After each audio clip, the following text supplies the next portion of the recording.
Hello बच्चों, कैसे हैं आप सब? मेरे को लग रहा है आप सब ठीक होंगे, प्रॉपर पढ़ाई चल रही होगी। चलें, आज से अपन जो हमारा चैप्टर नंबर 1 था वो कंप्लीट हो गया था। आज हम लेसन 2 जो हमारे अकाउंट्स का है वो हम सेकेंड चैप्टर स्टार्ट करेंगे, इंट्रोडक्शन टू कॉर्पोरेट अकाउंटिंग। हमने फर्स्ट चैप्टर में क्या पढ़ा था? हमने पढ़ा था फर्स्ट चैप्टर के अंदर अकाउंट क्या होती है, फिर हमने पढ़ा था बेटा जनरल, फिर हमने पढ़ा था लेजर, फिर हमने पढ़ा था ट्रायल बैलेंस। ट्रायल बैलेंस तक हम फर्स्ट चैप्टर के अंदर पढ़ चुके थे कि कंपनी अपना ट्रायल बैलेंस बनाती है।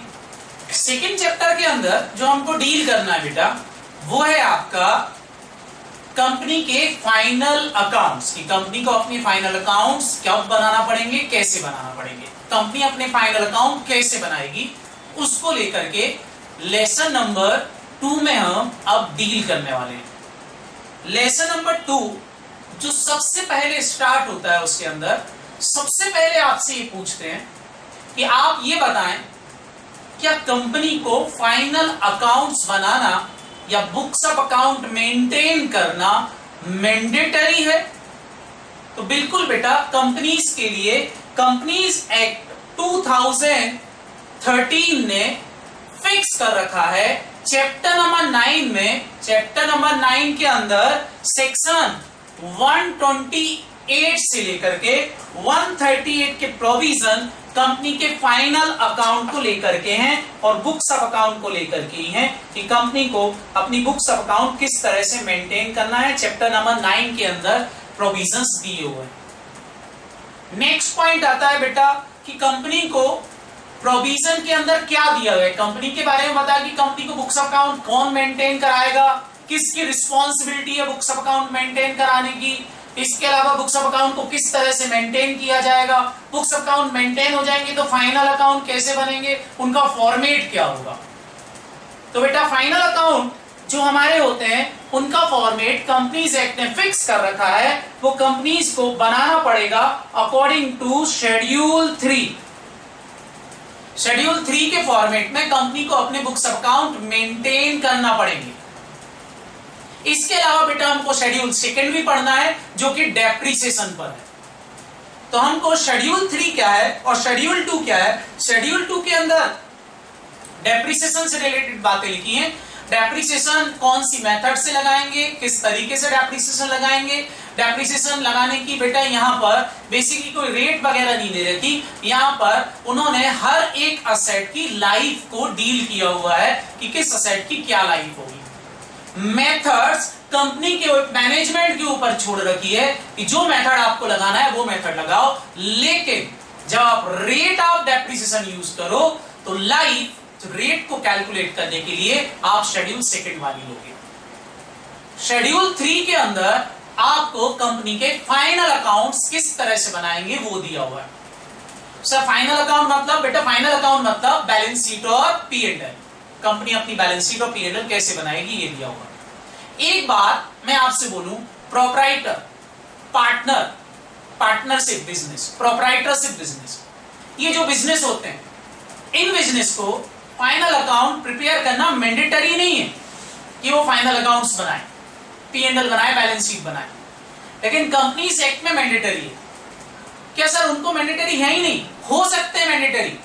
अगर आपने पढ़ा होगा इनकम टैक्स के अंदर उनका टर्नओवर 2 करोड़ से ऊपर हो जाए, जीएसटी एक्ट के अंदर पढ़ा होगा कि उनका टर्नओवर 1 करोड़ से ऊपर हो जाए, तो उनके लिए मैंडेटरी होता है।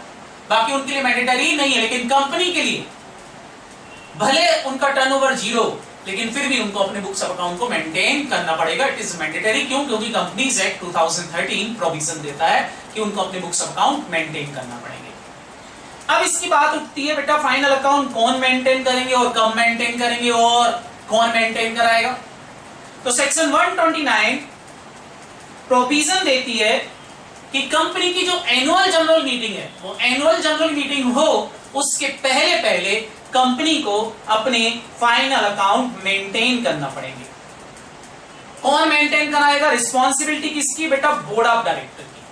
बोर्ड ऑफ डायरेक्टर की रिस्पॉन्सिबिलिटी है कि वो कंपनी के बुक्स ऑफ अकाउंट जो भी कंपनी बना रही है उसको पूरी तरह से तैयार करवाएं before the annual general meeting.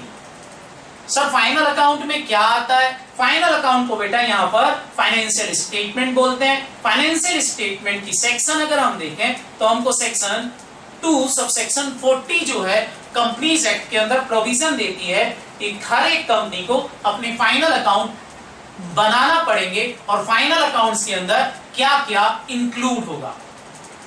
तो सेक्शन 2 सबसेक्शन 40 बोलती है कि final account include balance sheet at the end of the financial year, statement of P&L या इनकम एक्सपेंडिचर अकाउंट। आपको पता है सेक्शन 8 कंपनीज के ऊपर बेटा इनकम एक्सपेंडिचर अकाउंट बनाना पड़ेगा, उनको स्टेटमेंट ऑफ P&L बनाने की जरूरत नहीं है।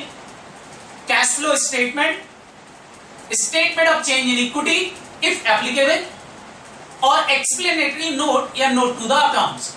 हर एक कंपनी को ये 5 चीजें अपने फाइनल अकाउंट्स में बनाना है। इसमें से 2 चीजें बेटा जैसे statement of change in equity केवल उन कंपनीज को बनाना है जिन कंपनीज के ऊपर end S rule 2015 is applicable. मैंने आपको इंड एस रूल 2015 पढ़ाए थे तो अपनी क्लास चलती थी, तो उनको statement of change in equity केवल उन कंपनीज के ऊपर ही एप्लीकेबल होगा। जिन कंपनी को इंड एस बनाना है उन कंपनीज के ऊपर statement of change in equity is not applicable.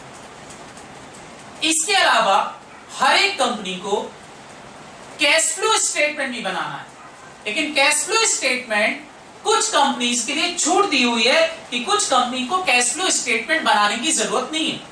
Sir कौन सी कंपनीज को कैश फ्लो स्टेटमेंट बनाने की जरूरत नहीं है? तो एक तो बेटा 1% company, small company, dormant company, इन कंपनीज को कैश फ्लो स्टेटमेंट बनाने की जरूरत नहीं है क्योंकि इनमें ट्रांजैक्शन बहुत ज्यादा नहीं होते। 1% कंपनी में बेटा एक ही शेयर होल्डर होता है, वही बेटा उस कंपनी का डायरेक्टर होता है, वही सब कुछ होता है, तो उसको बेटा अलग से कैश फ्लो स्टेटमेंट बनाने की जरूरत नहीं, कोई इंफॉर्मेशन देने की जरूरत नहीं है। स्मॉल कंपनी में बहुत कम शेयर होल्डर होते हैं। डोरमेंट कंपनी की बात करें तो बेटा डोरमेंट कंपनी जिसमें कोई काम ही नहीं हुआ तो फिर उसको कैश फ्लो स्टेटमेंट बनाने की जरूरत नहीं है। इस साल कंपनीज एक्ट में एक अमेंडमेंट आया और अमेंडमेंट के साथ यहां पर एक कंपनी और जोड़ दी गई जिसको कैश फ्लो स्टेटमेंट बनाने की जरूरत नहीं है। वो है बेटा अमेंडमेंट आया था बेटा 30 जून 2017 को। उन्होंने एक और एग्जम्पशंस दे दिया प्राइवेट कंपनीज को।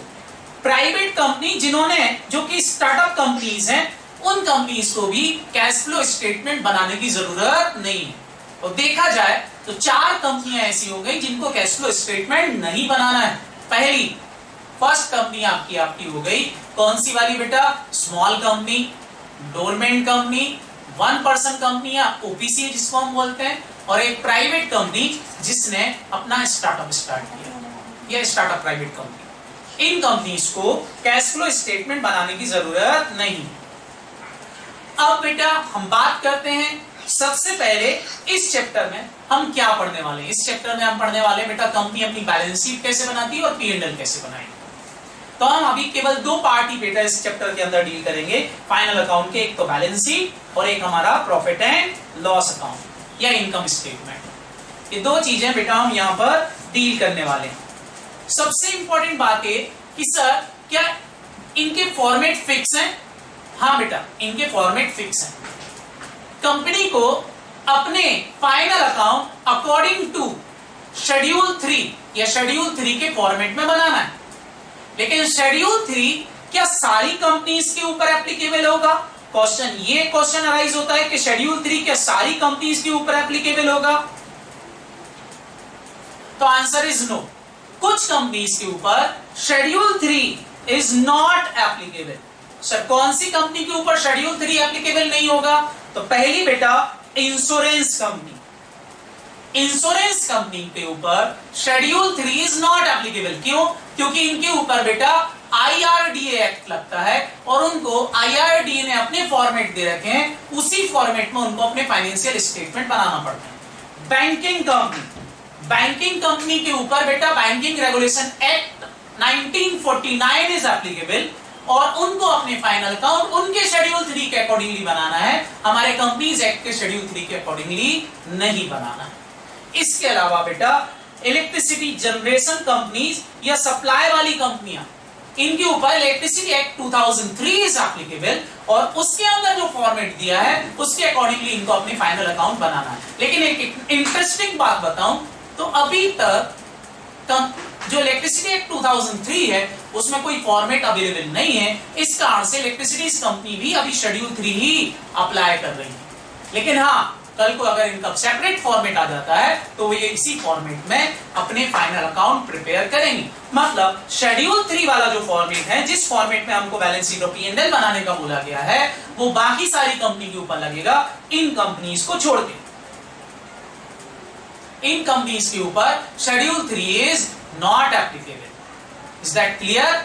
मेरे को लगता है आपको इतनी बात समझ में आ गई होगी। नेक्स्ट पॉइंट की ओर हम बढ़ते हैं।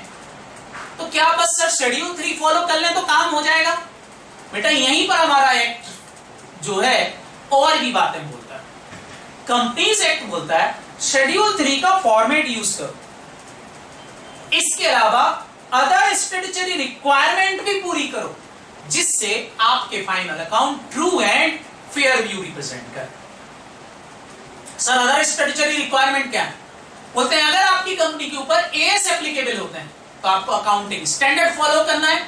अगर आपकी कंपनी के ऊपर इंड एएस एप्लीकेबल होते हैं तो इंड एएस फॉलो करना है। साथ ही साथ अगर किसी पे ICAI ने, institute of chartered accountant of India ने कोई गाइडेंस नोट इशू किया है तो उस गाइडेंस नोट के अकॉर्डिंगली भी अकाउंटिंग और डिस्क्लोजर बताना पड़ेगा। मतलब आपके लिए मैंडेटरी है कि आप अकाउंटिंग स्टैंडर्ड को फॉलो करो। सेक्शन 133 कंपनीज एक्ट की जो है वो बोलती है कि accounting standard is mandatorily comply by a company. Company जो है वो मैंडेटरीली कंप्लाई करेगी जो कि सेंट्रल गवर्नमेंट ने टाइम पर नोटिफाई किए। अगर मैं बेटा अकाउंटिंग स्टैंडर्ड की बात करूं तो अकाउंटिंग स्टैंडर्ड हमने पढ़ रखे हैं टोटल मिला के अभी तक MCA ने 29 अकाउंटिंग स्टैंडर्ड मैंडेटरी कर रखे हैं। ये हर एक कंपनी को फॉलो करना जरूरी है। जिन कंपनीज के ऊपर इंडेस लगते हैं उनको हम अलग से डील करेंगे। उन कंपनीज के ऊपर भी बेटा उनको इंडेस फॉलो करना, उनको एएस फॉलो करने की जरूरत नहीं। सर इंडेस और एएस फॉलो करने का बोला क्यों? बेटा इसलिए बोला है ताकि फाइनल अकाउंट सारी कंपनीज के एक जैसे बने और ट्रू एंड फेयर व्यू आ पाए कंपनीज का। तो ट्रू एंड फेयर व्यू तभी आ पाएगा जब सारी कंपनियां सेम अपने फाइनल अकाउंट एक जैसे रूल्स रेगुलेशन में बनाएंगी। इसलिए बेटा कंपनीज एक्ट के सारे प्रोविजन एक जैसे कर दिए गए। पहले डेप्रिसिएशन का प्रोविजन सबका अलग अलग होता था क्योंकि सब लोग अलग अलग रेट यूज कर लेते थे, अलग अलग सेट के अलग अलग लाइफ ले लेते थे। बट अब लाइफ एक जैसी कर दी तो डेप्रिसिएशन का अमाउंट भी एक जैसा हो गया। मतलब कंपनी कंपैरेटिव फाइनेंशियल स्टेटमेंट बन पाए हर एक कंपनी के, ताकि एक कंपनी दूसरे कंपनी के साथ अपने फाइनल अकाउंट को कंपैरिजन कर पाए। इसलिए बेटा ये सारे रूल्स रेगुलेशंस बनाए गए हैं कि फॉर्मेट एक जैसा हो, अकाउंटिंग स्टैंडर्ड मतलब अकाउंटिंग एक जैसी हो जाए, डेप्रिसिएशन एक जैसा बने, उसके रूल्स और रेगुलेशन मतलब सिमिलरिटी आने के लिए सारी चीजें बताई जा रही है ताकि हर एक चीज में सिमिलरिटी आ पाए। इसके अलावा कंपनीज एक्ट का सेक्शन 129 ये भी बोलता है कि हर एक कंपनी को बिजनेस रिपोर्टिंग लैंग्वेज के फॉर्मेट में ही अपने फाइनल अकाउंट जो हैं वो बताना पड़ेंगे। बिजनेस रिपोर्टिंग लैंग्वेज क्या है बेटा? आपको इलेक्ट्रॉनिक फॉर्मेट में अपने फाइनल अकाउंट को रिप्रेजेंट करना है। तो ये बेटा कंपनीज एक्ट के प्रोविजन है जो फाइनल अकाउंट के लिए मैंडेटरीली बातें करते हैं। तो अगर बेटा इस पर मैं एमसीक्यूज क्वेश्चन पूछूं आपसे तो एमसीक्यूज क्वेश्चन यहीं से बनना चालू हो जाते हैं। सबसे पहला एमसीक्यू क्वेश्चन बनेगा आपका, क्या कंपनीज एक्ट के लिए मैंडेटरी है अपने फाइनल अकाउंट्स बनाना? तो आंसर इज यस। क्यों? क्योंकि सेक्शन 129 बोलता है कि हर एक कंपनी को अपने फाइनल अकाउंट्स बनाना पड़ेंगे अकॉर्डिंग टू शेड्यूल 3। दूसरी बात करें बेटा, कौन से कंपनीज के अकाउंट के बारे में कौन से चैप्टर के अंदर दिया हुआ है अकाउंटिंग इंफॉर्मेशन? तो कंपनीज एक्ट का चैप्टर 9 इसको डील करता है, सेक्शन 128 से लेकर के 138 तक। कौन से फॉर्मेट में कंपनी को अपने फाइनल अकाउंट बनाना पड़ेंगे? According to schedule 3। डेप्रिसिएशन का शेड्यूल कौन सा है? शेड्यूल 2। क्या final account annual general meeting के पहले बनाना पड़ेंगे? Answer is yes. क्या बोर्ड ऑफ डायरेक्टर की रिस्पॉन्सिबिलिटी है कि कंपनी अपने फाइनल अकाउंट्स को प्रॉपर्ली कंप्लाई कराते हुए अपने फाइनल अकाउंट बनाए? तो बिल्कुल बेटा रिस्पॉन्सिबिलिटी बोर्ड ऑफ डायरेक्टर की है। फाइनल अकाउंट में कौन कौन सी चीजें इंक्लूड होती हैं, तो 5 चीजें इंक्लूड है। बैलेंस शीट बनाना है, P&L बनाना है, कैश फ्लो स्टेटमेंट बनाना है, statement of change in equity बनाना है, और last one is note to the accounts बनाना है। 5 चीजें बेटा इसके अंदर इंक्लूड होती है। क्वेश्चन पूछेंगे कैश फ्लो स्टेटमेंट कौन कौन सी कंपनीज को नहीं बनाना पड़ता है, तो आपको पता होना चाहिए। कैश फ्लो स्टेटमेंट हमको नहीं बनाना है, किस कौन सी कंपनी है, 1% company, small company, government company और प्राइवेट कंपनी जिसने स्टार्ट किया है। तो इन कंपनीज को बेटा फाइनल अकाउंट्स के अंदर कैश फ्लो स्टेटमेंट बनाने की जरूरत नहीं है। Statement of change in equity कौन सी कंपनी के ऊपर लगता है, जिसके ऊपर end S rule 2015 is applicable, उनके ऊपर बेटा कौन सा लगता है बेटा, मैंने आपसे बोला statement of change in equity भी अपने फाइनल अकाउंट्स में इंक्लूड करना पड़ेगा।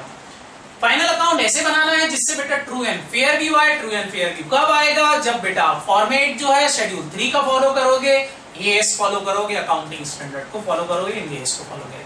कौन सी कंपनीज को शेड्यूल 3 का फॉर्मेट फॉलो नहीं करना पड़ते हैं, आंसर में यही लिख के आओगे बेटा, बैंकिंग कंपनी, इंश्योरेंस कंपनी और इलेक्ट्रिसिटी कंपनी।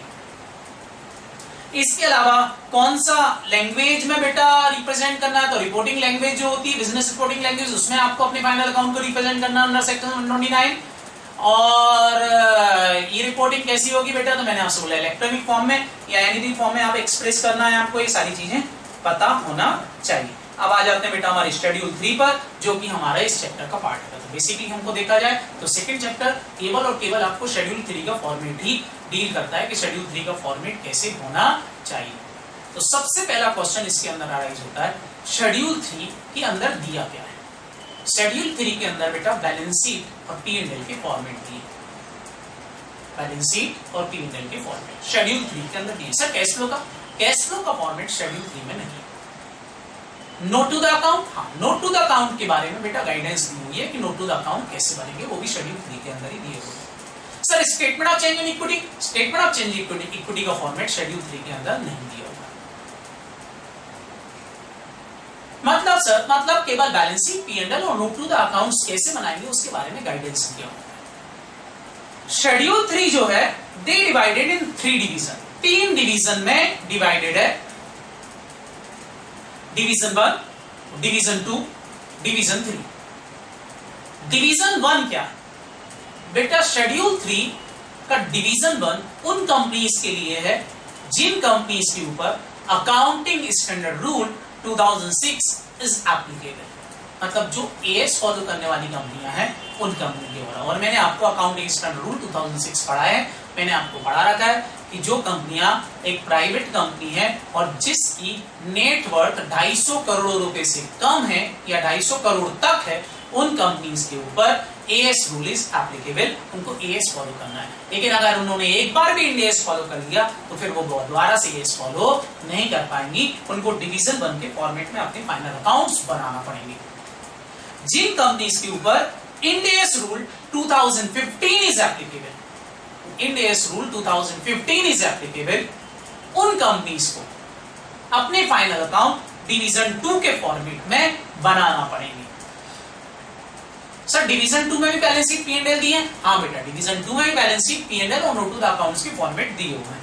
सेम बेटा डिवीजन 1 में भी balance sheet P&L note to the accounts के गाइडेंस नोट दिए हुए हैं, फॉर्मेट दिए हुए हैं कि किस तरह से आपको चीजें करना है। Last one is division 3। Division 3 किसके ऊपर लगता है, तो डिवीजन 3 इज स्पेसिफिक एनबीएफसी के ऊपर एप्लीकेबल है। एनबीएफसी को जो कंप्लाई करती है बेटा इंडियस, उनके अकॉर्डिंगली उनको अपने फाइनल अकाउंट प्रिपेयर करना पड़ेंगे। तो schedule 3 are divided in 3 division, ध्यान रखना 3 डिवीजन के ऊपर a schedule 3 is applicable, division 1, division 2। हमारे कोर्स में बेटा डिवीजन 1 और डिवीजन 2 है, डिवीजन 3 हमको पढ़ना नहीं है, इसलिए हम उनके बारे में चर्चा नहीं करेंगे। सबसे पहले हम पढ़ते हैं बेटा डिवीजन 1। डिवीजन 1 जो है बेटा वो 2 पार्ट्स के अंदर डिवाइडेड है, पार्ट 1, पार्ट 2। डिवीजन 1 के अंदर 2 पार्ट हैं, पार्ट 1, पार्ट 2। पार्ट 1 के अंदर बैलेंस शीट का फॉर्मेट है और पार्ट 2 के अंदर बेटा P&L या स्टेटमेंट ऑफ P&L का फॉर्मेट है, जिसको हम बात करते हैं बेटा इनकम स्टेटमेंट। तो इनकम स्टेटमेंट का फॉर्मेट है। सबसे इंपॉर्टेंट बात, सर ये फाइनल अकाउंट कौन से पीरियड के बनाएंगे, बेटा हम ये फाइनल अकाउंट फाइनेंशियल ईयर के बनाएंगे। सर फाइनेंशियल ईयर क्या होता है, जो फ्रॉम 1 अप्रैल से स्टार्ट होता है और 31 मार्च तक खत्म होता है, उसको हम कौन सा ईयर बोलते हैं, फाइनेंशियल ईयर। बेटा फाइनेंशियल स्टेटमेंट की डेफिनेशन हमको सेक्शन 2 सबसेक्शन 40 में दी थी, फाइनेंशियल ईयर की डेफिनेशन हमको सेक्शन 2 सबसेक्शन 41 में मिलती है। फाइनेंशियल ईयर क्या है, तो बोलते हैं फाइनेंशियल ईयर कहलाएगा जो फ्रॉम 1 अप्रैल से स्टार्ट होगा और 31 मार्च को खत्म हो जाएगा। मतलब कुल मिला के फाइनेंशियल ईयर 12 मंथ का होगा। सर क्या 12 महीने से कम का हो सकता है? हाँ बेटा, 12 महीने से कम का हो सकता है, लेकिन कभी भी ये 3 महीने या 3 महीने से कम का नहीं होगा। मतलब मिनिमम 3 महीने से ज्यादा होना चाहिए। सर ऐसा कब होगा? जैसे एक न्यूली स्टार्टेड कंपनी आपने जनवरी में रजिस्टर किया, 1 जनवरी को रजिस्टर किया, तो अपना फाइनल अकाउंट 31 मार्च को क्लोज नहीं करेंगी, उनका फाइनल अकाउंट नेक्स्ट 31 मार्च को क्लोज होगा, मतलब 15 मंथ का हो जाएगा। सर 1 फेब तो भी बेटा 31 मार्च को क्लोज नहीं करेंगे, नेक्स्ट 31 मार्च को क्लोज करेंगे, मतलब उनका फिर फाइनल अकाउंट 14 मंथ के हो जाएंगे। लेकिन अगर कोई कंपनी 1 दिसंबर को रजिस्टर की तो वो अपने फाइनल अकाउंट 31 मार्च को क्लोज करेगी, तो ऐसे केस में उसके फाइनल अकाउंट देखे जाए तो 4 मंथ की। क्यों? क्योंकि 3 महीने से ज्यादा है, तो 3 महीने से ज्यादा होना चाहिए फाइनल अकाउंट का पीरियड। फिर इसके बाद बोलते हैं बेटा फाइनल अकाउंट जो होंगे आपके, उसके अंदर ये बोलते हैं कि मैक्सिमम पीरियड 15 मंथ का हो सकता है। क्लियर? तो ये है बेटा हमारे फाइनेंशियल स्टेटमेंट के अंदर फाइनेंशियल ईयर की डेफिनेशन की फाइनेंशियल ईयर कितना होगा और कितना होना चाहिए। अब बात कर रहे हैं बेटा हम डिवीजन 1 की, तो हम डिवीजन 1 में आ जाते हैं। डिवीजन 1 शेड्यूल 3, सबसे पहले आती बेटा इसकी अथॉरिटी के अंदर बात करते हैं कि शेड्यूल 3 जो है वो एक बड़ी अथॉरिटी है या स्मॉल अथॉरिटी है। मतलब अगर कंट्रोवर्सी हुई स्टेटमेंट को लेकर के, जैसे एएस के अंदर बोला है नॉन करंट इन्वेस्टमेंट की कोई डेफिनेशन, शेड्यूल 3 में भी कोई डेफिनेशन बनाया, बताइए, और दोनों डेफिनेशन में कोई कंट्रोवर्सी होगी तो कौन किस पे भारी होगा, मतलब हम किसकी सुनेंगे? आपको बेटा पिक्चर से ही समझ में आ गया होगा कि हम शेड्यूल 3 की सुनने वाले नहीं है, क्योंकि शेड्यूल 3 बच्चा है, माइनर है। मतलब हम पूरी तरह से as, Ind AS, guidance note, SEBI की गाइडलाइन, आरबीआई की गाइडलाइन, अदर स्टैट्यूटरी प्रेजेंटेशन और डिस्क्लोजर को सबसे पहले हम वैल्यू देंगे। फिर अगर कुछ डिस्क्लोजर में बच गया जिसके बारे में ये कुछ नहीं बोलते हैं, तो हम शेड्यूल 3 में जो डिस्क्लोजर बताए हैं उसके अकॉर्डिंगली चीजों को डिस्क्लोज कर देंगे और अपने फाइनल अकाउंट्स बनाएंगे। मतलब प्रायोरिटी आपको एएस, इंड एएस के डिस्क्लोजर को देना है। सर एएस, इंड एएस के डिस्क्लोजर अलग है क्या और कैसे होंगे? बेटा हमारे कोर्स में एएस भी है, इंड एएस भी है, हम सब कुछ पढ़ेंगे आगे जाके।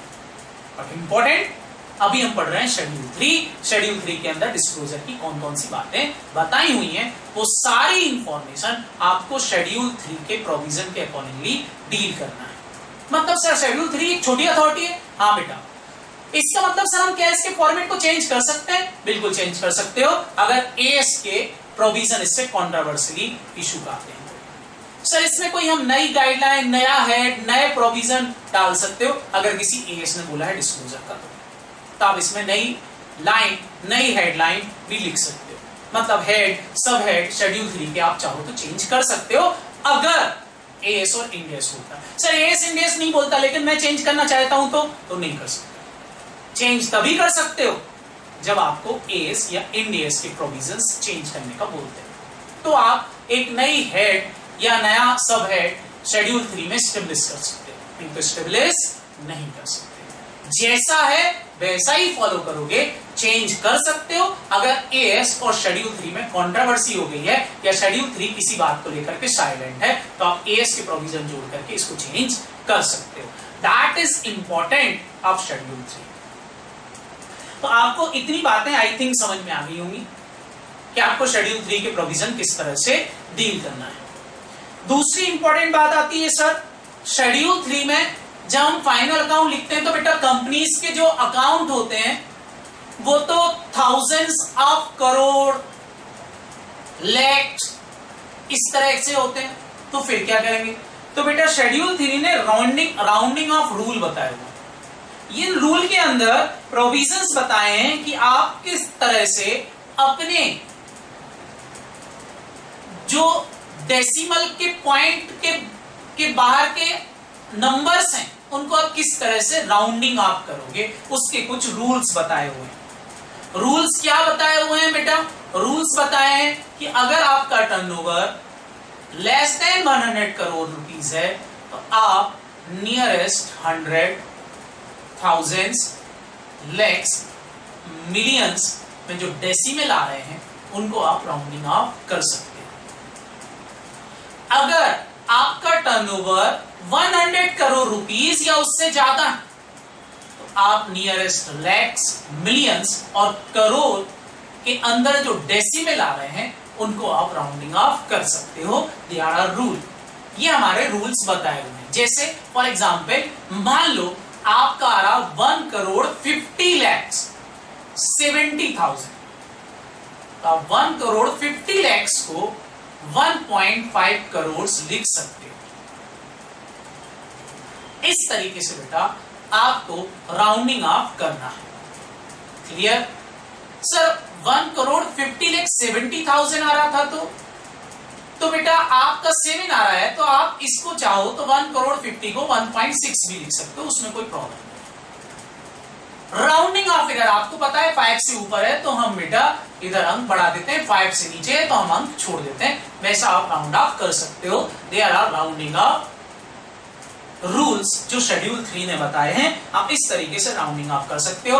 कब आप लैक्स में राउंडिंग ऑफ कर सकते हो, कब 1000 में राउंडिंग ऑफ कर सकते हो, तो ये इंफॉर्मेशन राउंडिंग ऑफ रूल के अंदर दी गई। इसके अलावा जो हमारी बैलेंस शीट है बेटा, बैलेंस शीट जो है वो है डिवाइडेड, हेड, सब हेड और सब सब हेड। इसी तरह से P&L भी डिवाइडेड है बेटा, हेड, सब हेड और सब हेड में डिवाइडेड है। बैलेंस शीट, P&L ये सब बेटा अलग अलग फॉर्मेट में डिवाइडेड है, हेड, सब हेड और सब हेड। इंपॉर्टेंट बात है, जो आपके बैलेंस शीट है उसके अंदर आप P&L के अंदर, बैलेंस शीट के अंदर आप वर्टिकल फॉर्मेट ही फॉलो करोगे।